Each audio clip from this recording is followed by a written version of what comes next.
New Teacher. So the reason why I wanted to start Dear New Teacher actually began as a conference, a retreat that I wanted to have for new teachers, specifically teachers in their first 5 years of teaching, with understanding some of the woes and some of the challenges that they have that are never addressed in the first few years of teaching. Teaching is a profession that creates a form of isolation. And in this isolation, it comes with, as a new teacher, where you may be uncertain, you may lack confidence in some areas, and having that support system that comes from Dear New Teacher Retreat and the Dear New Teacher Virtual Summit, and now the documentary, I was trying to create a place where teachers always felt safe. First question, introduce yourself and how many years you've been teaching. I'm Miss Russell. This is my first year teaching. I am Mr. Belton. This is my 7th year teaching. All right, hi, I'm Sabria Jacobs. I've been teaching social studies for 4 years now. Hi, I'm Janice Hargrove, and I've been teaching science for 2 years. This is my second year. All right, so my name is Lindsay Hankins. This is my first year teaching, first year in education, and I teach middle grades math. Why did you become a teacher? I had a really bad experience with a teacher when I was young, like kindergarten, 1st or 2nd grade. And I was trying to create something, I was drawing or something like that. And the teacher said, oh, this is cool, but like, it's not gonna be fine art. Black people can't produce fine art. And I said, okay, so, and I was a precocious kid. So I needed to prove her wrong. So I said, okay, so if I painted the Mona Lisa exactly like Leonardo da Vinci, or like whoever painted it, because I was probably a child and didn't remember. But if I painted exactly like they did, and is it not fine art? The teacher said, no, it's not. I said, oh, okay. And I was hurt for years and years and years. I got into education truly because I wanted to be a beacon or be a person that could say, you can be Black and do so many things.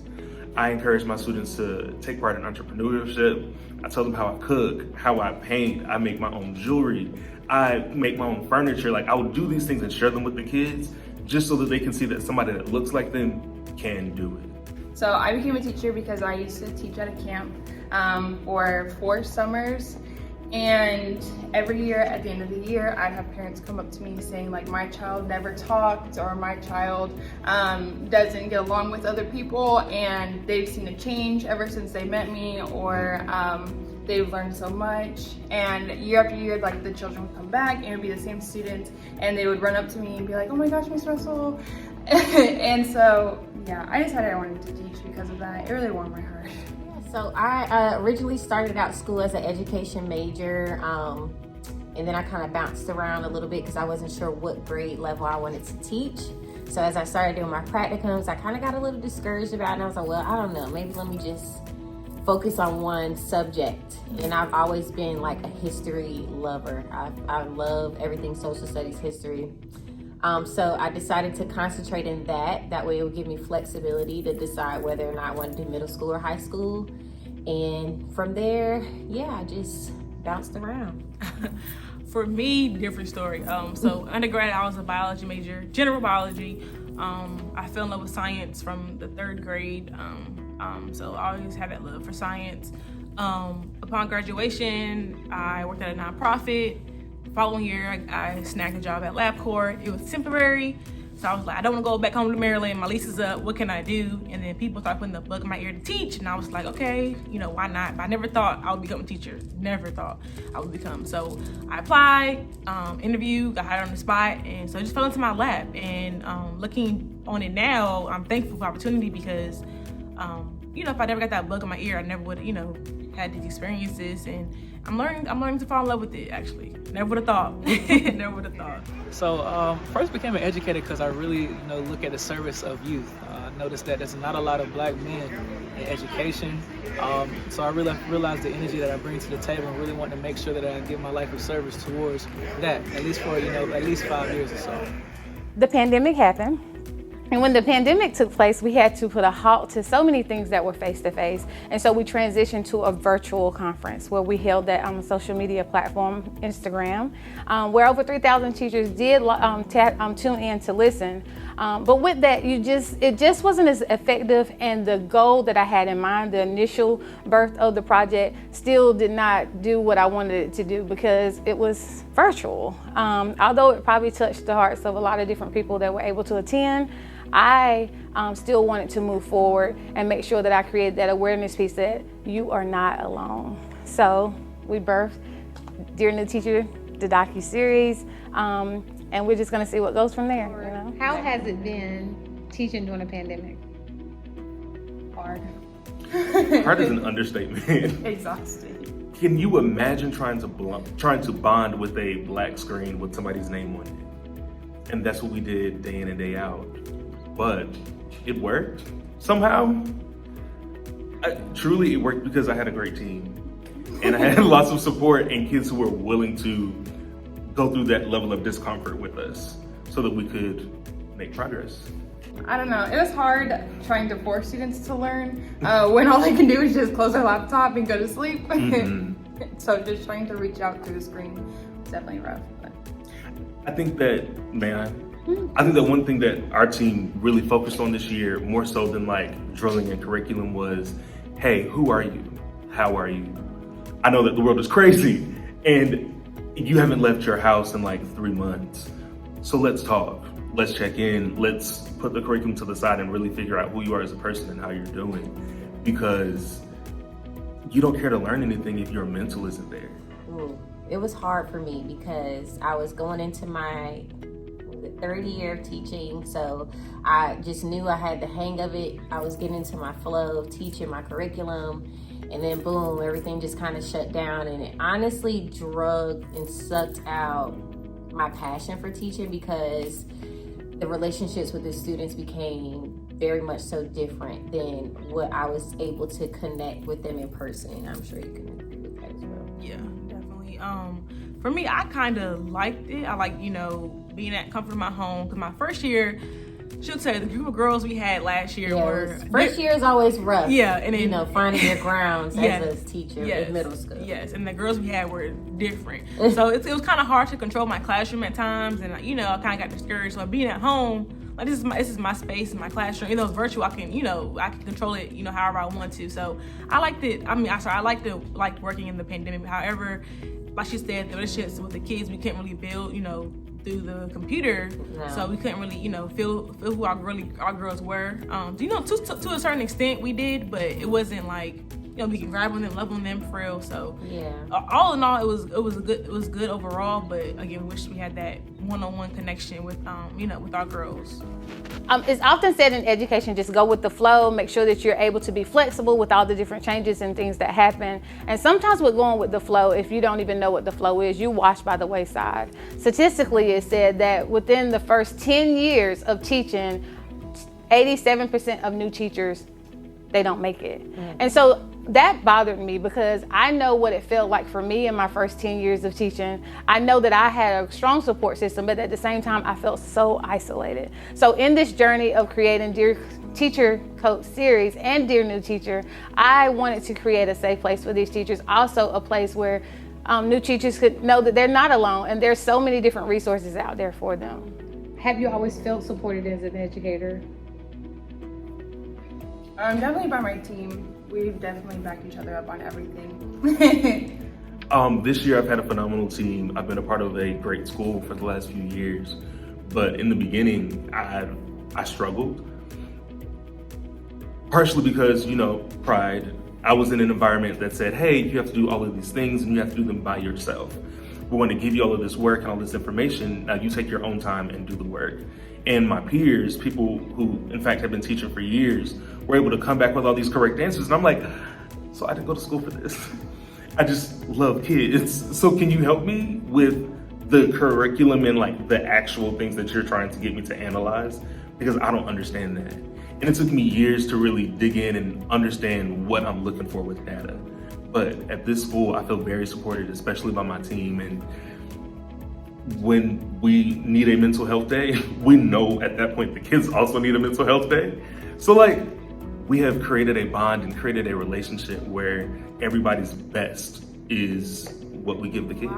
The camaraderie and community within My school that I kind of created personally, yes. District-wise, I wouldn't say so much. And that's only because it just depends on how you come in. Like, if you don't come in with your certifications or all these like accolades that kind of make you seem like on paper you're like the number one teacher that can perform sufficient data, it's kind of like you're swept, you know, to the sidelines a little bit. And it's like they try to support you in ways where they provide all of these different PDs and things of that sort, but nothing's really personable, you know? And it's not, it's like you can't grasp, or a lot of things just get swept under the rug or to the side, to be honest, district wise. And I think that's an issue in this profession in general. I don't even think it's a North Carolina State thing. It may be, but I mean, I just feel like teachers in general, our profession is very much so unappreciated and underrepresented. And I just hope over time that, you know, we see increase in pay and support in every aspect of the career, because it truly doesn't make any sense, like why teachers are at the bottom of the totem pole. But yeah, you kind of have to build your own support, I've learned over time, like especially coming in as like a BT1 or a new teacher. It's kind of like you're thrown in with the sharks, and if you don't have somebody to guide you or mentor you, you can easily like get burnt out or get bit and decide that this is not for you. So definitely you have to kind of build your own support, I would say. Yeah, to piggyback off what she said, the community within the community, 7th grade team as a whole, I feel, you know, supported. Just the principal and definitely my team members, because if I didn't have them on my team my first year, I don't know. Gotta have some strong, you know, teachers cheering you on. Yeah, I don't know what I would be able to do without leaning on them. There's times where I haven't been supported, but for most of the time I've had support in some way. That support has more than likely got me through, but all the support hasn't got me past. So, you know, it was more of a thing of where the support added has made you stay afloat, but it's not nothing that really push you forward. Oh, that's and good. I feel where I am now, the support here pushes you forward. It just doesn't just get you by. You know? As I sit and reflect on my teaching experience and the moments that I feel isolated, there were several times throughout the 21 years in the classroom where I was the only teacher of color in the building. There were several times that I didn't know where to go to get to curriculum. I don't remember anyone teaching me how to actually create and develop a lesson plan until actually my 10th year in teaching. These are things that are not really talked about. It's just sort of like handed to you. And of course, we as educators are lifelong learners. So we learn as much as we can while we can, but there's still those gaps. There's still those places where sometimes teachers feel they have nowhere to go. They don't know where to go to create what they need to be the most effective teacher. And throughout my journey, every time that I came in contact with a new teacher or I saw a teacher struggling, specifically a teacher of color, and that's another topic that I would love to talk about, is I put myself in their shoes and I made sure I created a bridge that they had someone to walk towards if they ever needed that assistance. So in the reflection, I always thought about the times that I just felt so isolated. I felt so alone, and I was just trying to figure out how can I be this best teacher for these students in this class, and also the students that look like me, that 9 times out of 10 were missing out in this wonderful world of education. Because like I said, I believe in education. We just got a lot of things that we need to address and fix. Yeah. Most memorable moment as an educator, and then your most memorable educator. So my first year teaching, I wasn't even a full-fledged teacher. I was teaching before school and after school, and I worked with the same students throughout the course of the day as well. I would also substitute teach. And there was this young man that came from El Salvador into 4th grade here in America. He didn't speak the language, he didn't read it. I learned Spanish so that I could communicate with him, and also helped to develop his Spanglish and develop that into English. And by the end of that first school year, he came up to me, he drew me a picture, and then he opened this book and he read from it and said, "Hey, Mr. B, you taught me how to read." And I just cried. It was the best moment I've ever had as an educator. I still have that picture. It's in my closet now. Every now and then, I look at it to remind myself, like, today was a really bad day, but at some level, even if it's just one kid each day, we are making a difference. And that's what makes it worth it. My most memorable teacher, my first black teacher was Mr. Singleton. He was an alpha, he went to BCC, and I know these things because this was the first black man that I ever had, and I had him in, 6th grade for PE. And it was just awesome to have another black man who presented masculinity differently than I had seen it my entire life, and that was really comforting for me. And my most memorable teacher is Dr. Device Sababu Thomas from Howard University. She would come in, and everywhere she entered, she lit up a room. Her energy was just phenomenal, and it didn't matter what was going on in her personal life. Yes, she might tell us, but it wasn't like a, hey, this is a pity thing. Hey guys, this is me being vulnerable and this is me being real. And she would talk with us and have candid conversations. And she would also just randomly break out into song when she saw that she was losing the class. So like, a lot of what I do as an educator is based on the experiences that I've had with her, because she was a phenomenal educator and she made me want to learn. I think because we teach all girls, we get to create a lot of memorable moments. I know I have a lot. She's only been teaching for 2 years on the all girls team, but it's just creating those relationships, those personal relationships, to where the girls really, really, really rely on you and depend on you for that love and support that they may not, necessarily be getting at home. And you really grow with these girls. You are invested in their lives. You get invited. They've seen me go through milestones. You watch them go through milestones. So just the essence of that, growing that type of like family relationship with your students, that's the most meaningful thing for me, that has been for me.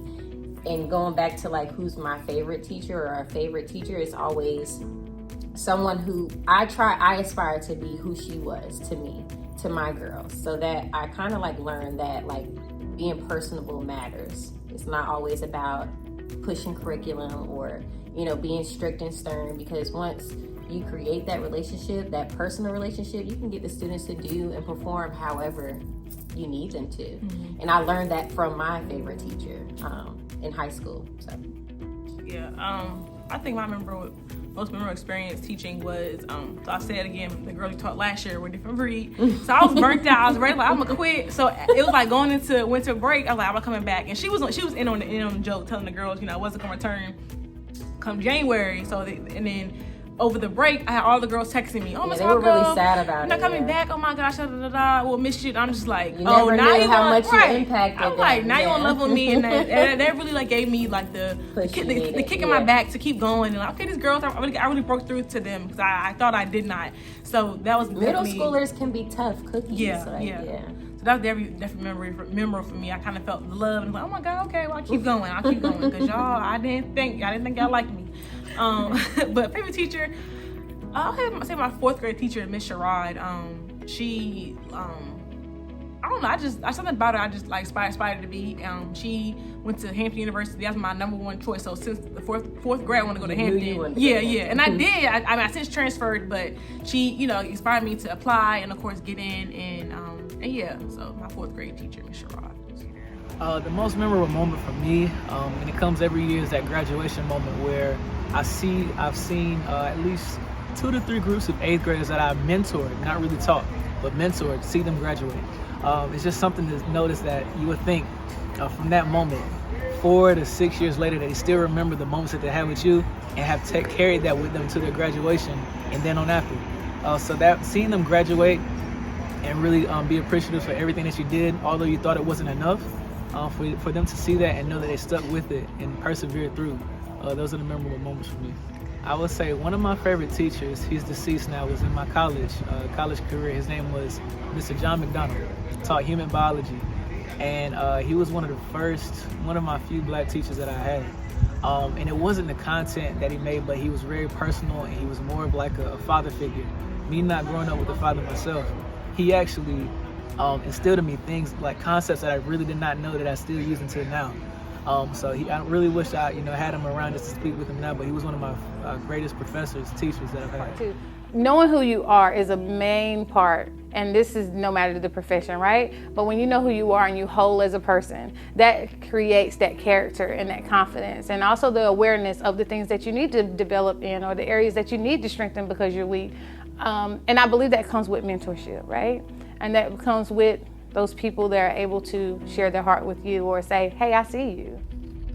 It's the last day of school.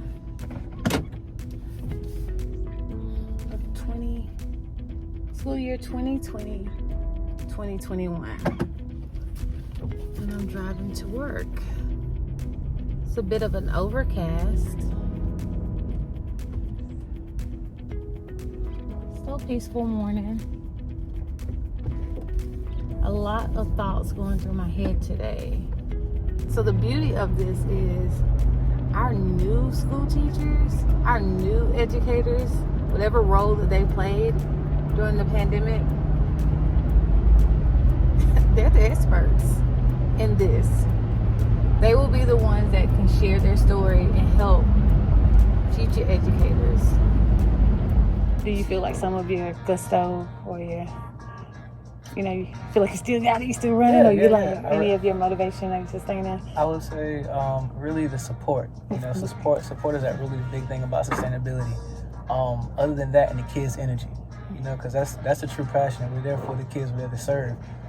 So honestly, if you continue to have that zeal, that passion to teach, and then have that support, although they might not be able to deliver with the resources, depending on where you are, as long as they can really be supportive and believe in the purpose that you have for that, that's the biggest portion of stabilization and sustainability that I really look for. So right now, I say my why came from outcomes.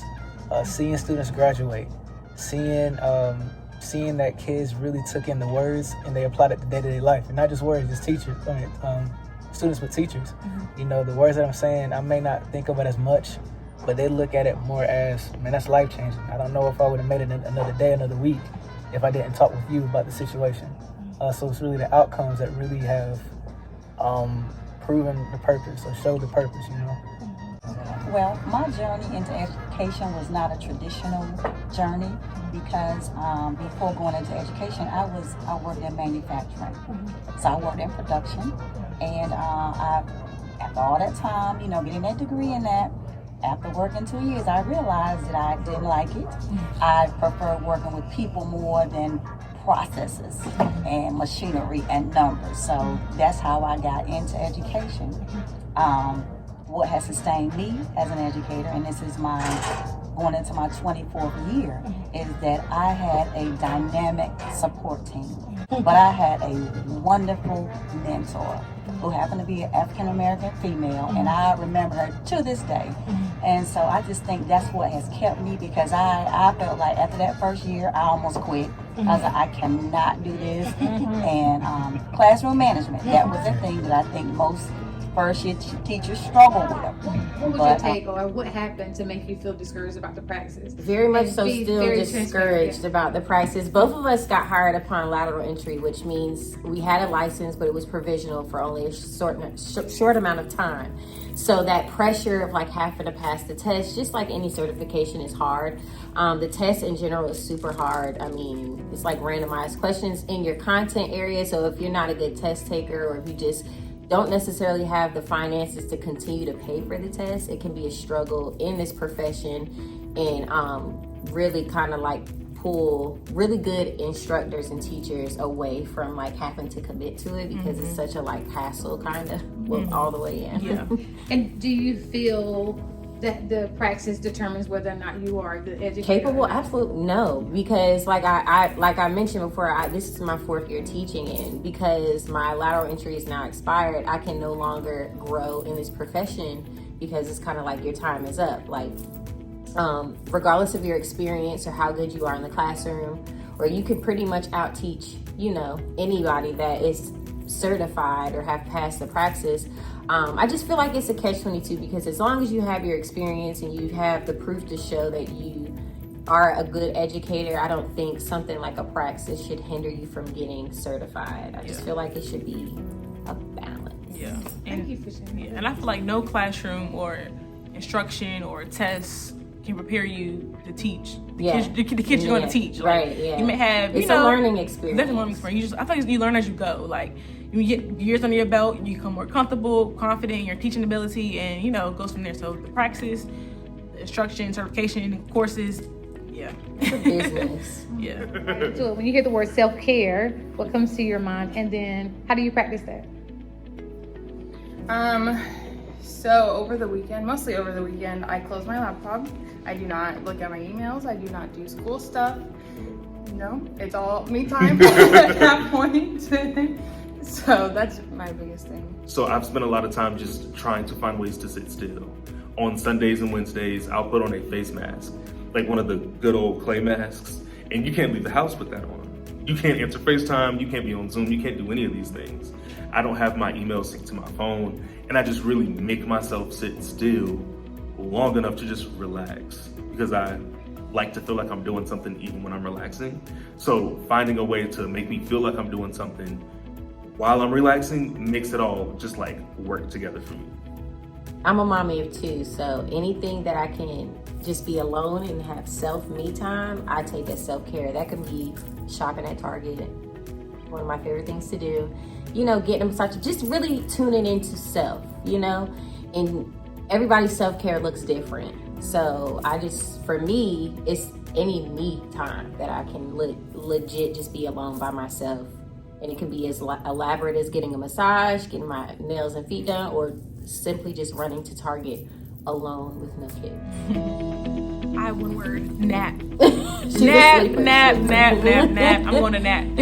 15 minutes, 30 minutes, an hour, 3 hours. I'm going to nap. Like, that's just my self-care as it is. Like, I'm not really gonna get to get my nails done or my feet done unless I really have to or whatever. But if I get some sleep, if I get sleep, I'm good. That's my self-care. Keep it simple as that. For self-care, I think about release, your fuel tank, and then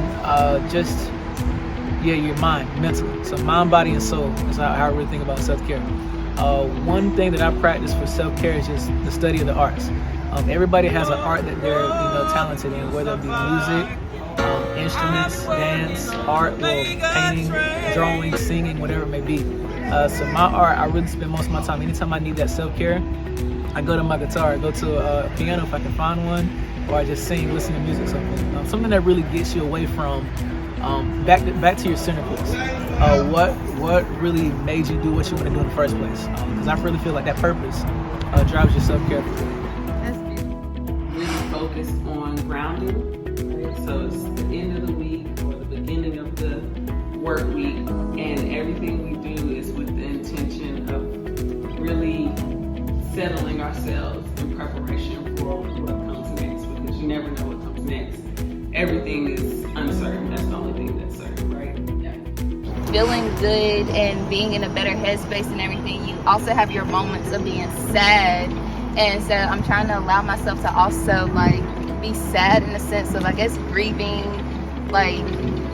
past people, past experiences, just past stuff, allowing myself to feel that pain but not stay in that spot. Sustaining financially and the impact, and how does that happen? I do remember, as a first year teacher, I had a part-time job. Many years I had part-time jobs. I worked 2-3 jobs at one time. I was married and I had 2 small children.